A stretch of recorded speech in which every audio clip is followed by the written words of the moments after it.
Le cancer du sein, c'est très fréquent, mais si on le prend à temps, il se guérit dans la grande majorité des cas. Toutes les patientes qui envisagent une chirurgie mammaire doivent bien connaître le dépistage et doivent savoir comment ils s'adaptent à leur intervention. Le dépistage, ça passe par l'autopalpation, mais avant tout par l'imagerie à partir de 50 ans, étant donné que les cancers sont souvent tellement petits qu'on ne peut pas les sentir. Alors pour les chirurgies mammaires, il y a des spécificités. Déjà, en général, avant de faire une chirurgie mammaire, on fait une imagerie, une écho ou une mammographie pour faire un bilan, un état des lieux de la poitrine. Après, en fonction du type de chirurgie, il y aura des spécificités lors du dépistage. Pour les prothèses mammaires, il faut savoir qu'en général, elles ne sont pas situées dans le sein, mais en arrière du sein.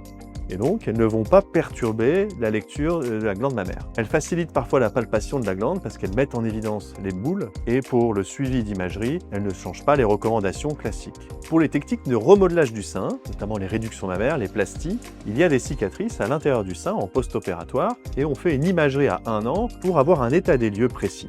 Et cet état des lieux précis permettra au radiologue ensuite de bien suivre l'évolution du sein à partir de l'intervention. C'est particulièrement vrai pour les techniques de lipofilling et d'injection de graisse à l'intérieur du sein.